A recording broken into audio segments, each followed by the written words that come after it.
네, 계속해서 시장 점검해 보도록 하겠습니다. 오늘은 조현주 NH투자증권연구위원 자리해 모셨습니다. 어서 오세요. 안녕하세요. 네, 지금 중국에서 중국 양해가 지금 진행되고 있죠. 중국 양해를 기점으로 이 외국인 투자자들 국내 시장에 다시 돌아올 조짐을 보이고 있다. 이런 이야기가 나오고 있는데 이 중국 경기 회복 기대감이 큰데 실제로 중국 경기 어떻게 바라보십니까?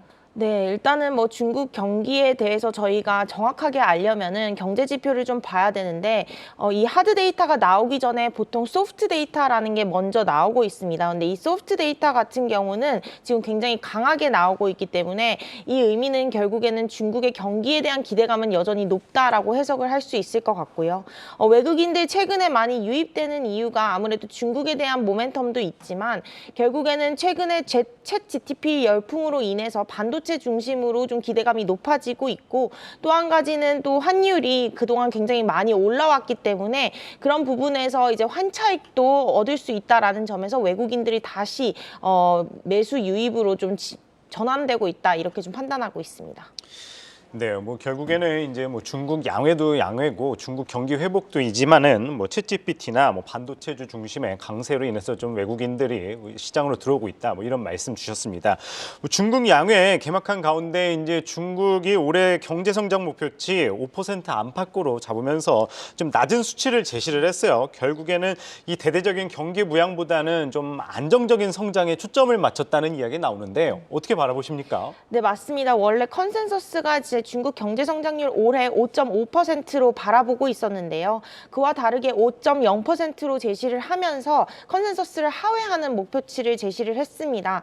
이를 좀 부정적으로 바라보기보다는 오히려 중국에서 이 경제 성장률 목표치를 꼭 달성하겠다라는 의지가 강하다라고 해석할 수 있을 것 같고요. 이를 상회하는 그런 서프라이즈를 오히려 더 기대해 볼 수 있다라고 좀 생각을 하고 있습니다. 또한 1994년 이후부터 계속 중국 경제 성장률이 낮아지고 있는데요. 이는 당연한 부분인 것 같습니다. 아무래도 중국이 굉장한 신흥국에서 이제는 선진국에 버금가는 경기만큼 올라왔기 때문에 성장률은 그만큼 매년 둔화될 수밖에 없고요. 그래서 저희가 이제 좀 생각보다는 낮게 나왔지만 이를 좀 부정적으로 인식하기보다는 오히려 보수적으로 목표치를 좀 상회하겠다라는 의지가 크다라고 생각하고 있고요. 앞으로 이제 양해를 좀 지켜봐야겠지만 전반적으로 이번 전인대에서 나타났던 이 정부 공작 보고서를 보면은 결국에는 소비와 투자를 같이 진작하겠다는 경기 부양 의지를 한 번 더 확인할 수 있었고요. 그래서 중국 소비재뿐만 아니라 중국 투자가 활성화되면 결국에는 한국 입장에서는 산업재라든가 소재에 좀 긍정적일 수 있기 때문에 중국에 대한 안정적인 성장이든 아니면 대대적인 경기 부양이든 결국에는 디렉션 자체는 결국엔 경기 부양이다라는 측면에서는 좀 긍정적으로 해석할 수 있다라고 보고 있습니다. 네, 결국에는 앞으로 2주 가까이 진행될 양회를 한번 지켜봐야 될 것 같습니다.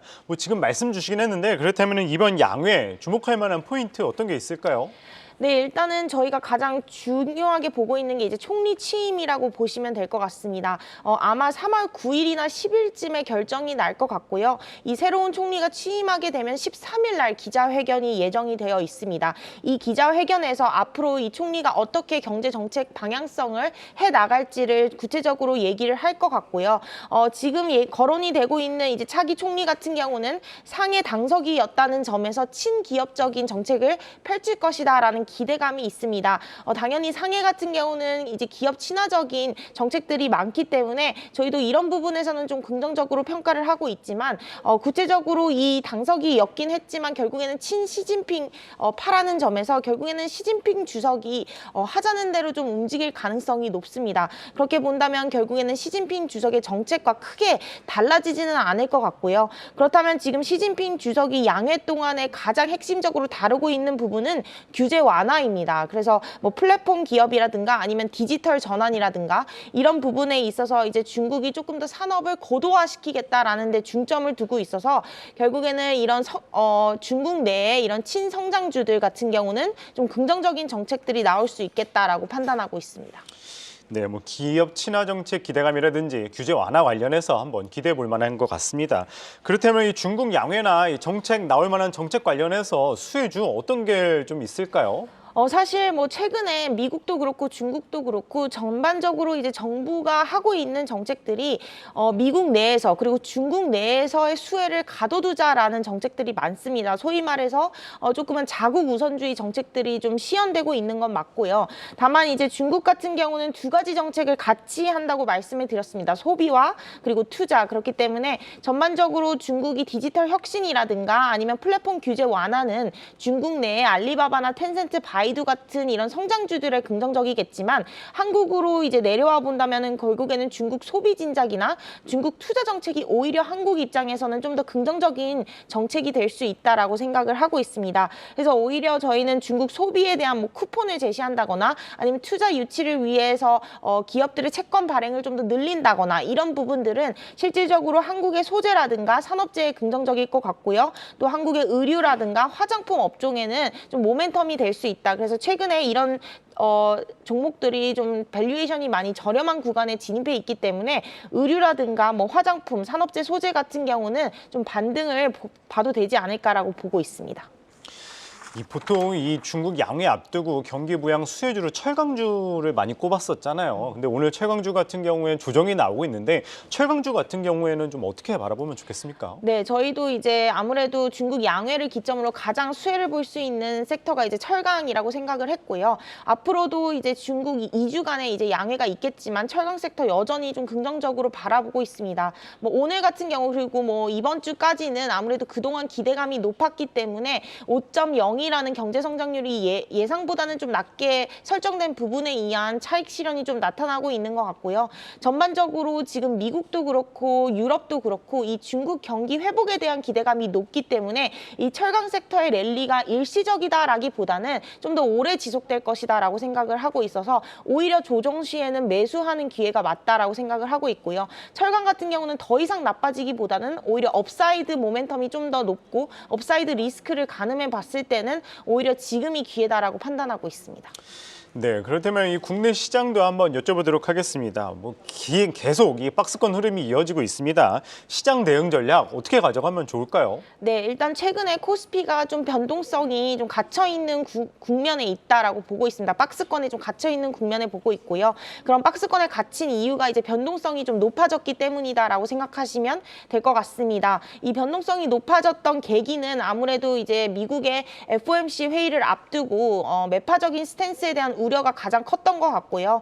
두 번째는 한국 기업들의 실적 전망치가 계속해서 하향 조정되고 있는 부분, 미국과 다르게 좀 바닥이 언제 오느냐에 대한 불확실성이 좀 여전히 높은 부분이 아무래도 변동성을 좀 높게 가져갔다라고 생각을 하고 있고요.